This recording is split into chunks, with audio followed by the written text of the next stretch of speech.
मुख्यमंत्री भूपेश बघेल ने सीएम साय पर तंज कसा है। दरअसल विश्व आदिवासी दिवस के अवसर पर राज्य सरकार के द्वारा एक भी शासकीय कार्यक्रम आयोजित न करने और सर्व आदिवासी समाज के द्वारा आयोजित कार्यक्रम में मुख्यमंत्री विष्णुदेव साय के न पहुंचने पर पूर्व मुख्यमंत्री भूपेश बघेल ने तंज कसते हुए कहा कि यूनाइटेड नेशन ने जब से विश्व आदिवासी दिवस घोषित किया था तब से पूरी दुनिया में विश्व आदिवासी दिवस मनाया जा रहा है। जब हमारी सरकार थी तब हमने विश्व आदिवासी दिवस के अवसर पर छुट्टी का ऐलान किया था। मौजूदा सरकार ने छुट्टी तो जारी रखी, लेकिन मुख्यमंत्री ने ऐन वक्त पर सरकारी आयोजन से किनारा कर लिया। उन्होंने कहा कि इसका कारण यह है कि बीजेपी आदिवासी को आदिवासी नहीं बनवासी मानती है। इसके साथ ही राजनांदगांव सांसद संतोष पांडे के नक्सली वाले बयान पर पूर्व मुख्यमंत्री भूपेश बघेल ने जवाब देते हुए क्या कुछ कहा, सुनिए। यूनाइटेड नेशन ने 1994 में विश्व आदिवासी दिवस 9 अगस्त घोषित किया था। तब से पूरी दुनिया भर के आदिवासी इस 9 अगस्त को आदिवासी दिवस के रूप में मनाते हैं। हमारे देश में भी और हमारे प्रदेश में भी लगातार आदिवासी समाज के लोग इस दिन बड़े धूमधाम से इसका आयोजन करते हैं। आदिवासी समाज के मांग पर हमारी सरकार ने 9 अगस्त को सार्वजनिक छुट्टी घोषित किया था, लेकिन अब सरकार बदलने के बाद छुट्टी तो बरकरार है, लेकिन सरकार की ओर से आयोजन जो होना था वो आयोजन की तैयारी भी हो गई थी, लेकिन मुख्यमंत्री ऐन मौके पे उन्होंने अपना कार्यक्रम रद्द कर दिया। सवाल इस बात का है कि यहाँ 32%, 1/3 आदिवासी निवास करते हैं। समाज की ओर से आयोजन होता है, शासकीय आयोजन होता है, लेकिन सरकार के द्वारा हाथ खींचने के पीछे इनका उद्देश्य क्या है? क्या क्योंकि यूनाइटेड नेशन ने आदिवासी दिवस घोषित किया था और भारतीय जनता पार्टी आदिवासियों को आदिवासी मानती नहीं है, वो बनवासी मानते हैं। और ये बनवासी दिवस नहीं है, आदिवासी दिवस। क्या इस कारण से भारतीय जनता पार्टी ने हाथ खींचा?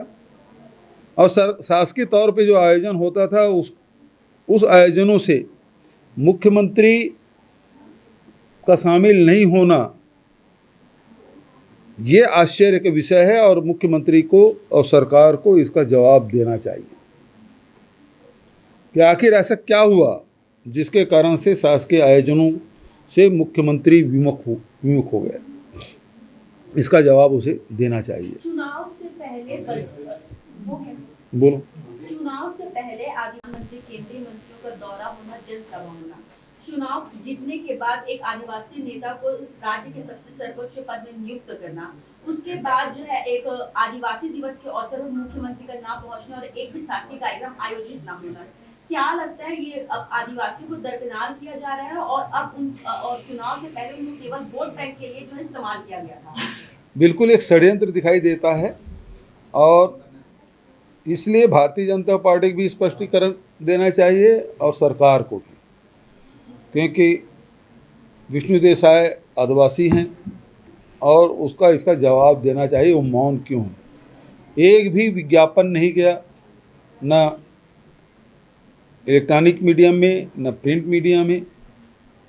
छोटे छोटे आयोजन का बहुत बड़े बड़े विज्ञापन छपते हैं, लेकिन आदिवासी दिवस के अवसर पर इसका विज्ञापन नहीं देने के पीछे कारण क्या है, ये तो स्पष्ट करना चाहिए। संतोष पांडे ने एक सवाल खड़ा कहा है कि ये उनके सलाहकार थे। 7 लाख रुपए की जो मतलब आपसी लेन देन था उसे उन्होंने बताया है और ये कहा है कि भूपेश बघेल बताए कि ये रिश्ता क्या कहलाता है और मोहल्ला मानपुर के अंदरूनी इलाकों में नक्सलियों के साथ नंद कुमार बघेल की मतलब बैठकें जो है वो ये भी कह रहे थे कि लोकसभा चुनाव में जब आप राजनांदगांव में चुनाव प्रचार करते थे तो कहते थे कि मोहल्ला मानपुर तो हम जरूर जीतेंगे। ये रिश्ता क्या कहलाता है? ऐसा वो कुछ नहीं। देखिए, जहाँ तक के कोई भी व्यक्ति स्वर्गवासी हो जाए उसके बाद उनसे कैसे सवाल करेंगे, क्योंकि जवाब देने के लिए तो उपस्थित है नहीं। लेकिन भारतीय जनता पार्टी हमेशा जो दिवंगत लोग हैं उससे सवाल करते हैं। वो गांधी से सवाल करते हैं, वो नेहरू से सवाल करते हैं, वो इंदिरा जी से सवाल करते हैं, आज मेरे पिताजी से सवाल कर लिए। तो मैं संतोष पांडे जी से कहना चाहूँगा कि वो वहाँ चले जाए और उनसे जवाब लेकर आ जाए। मतलब मूर्खता के हद हो गई। पिताजी से सब लोग जानते हैं मेरे राजनीतिक उनसे बिल्कुल विरोधाभास था। उनकी लाइन अलग थी, मेरी लाइन अलग थी। वो मेरे साथ रहते भी नहीं थे, वो कहाँ आते थे कहाँ जाते थे, स्वतंत्र व्यक्ति थे। और वो उन्होंने सर्वोदय से अपने राजनीतिक जीवन की शुरुआत की और अंत में बुद्ध की बात वो कहते थे, बुद्ध के बिना शांति नहीं हो सकती पूरी दुनिया में, अंतिम क्षणों में यही बात कहते थे। अब उस व्यक्ति के बारे में इस प्रकार से ओछी बयान देना मतलब ये बताता है कि संतोष पांडे की मानसिकता क्या है। अब ऐसी मानसिकता वाले व्यक्ति का मैं कोई जवाब नहीं देना चाहता जो इतना घटिया मानसिकता के व्यक्ति हों। किसके साथ संबंध है किसके नहीं, उनको भारतीय जनता पार्टी, सब लोग जानते हैं कि भारतीय जनता पार्टी के मंत्रियों के बंगले तक में तो नक्सली जाके हफ्ता वसूली करते थे, उसके कार्यालय में जाकर हफ्ता वसूली करते थे। इस बात को सब जानते हैं, रायपुर के एक एक बच्चा जानते। तो इस प्रकार से जो दिवंगत हो गए हैं उसके बारे में सवाल खड़ा करना ये बेहद दुर्भाग्यजनक बात है।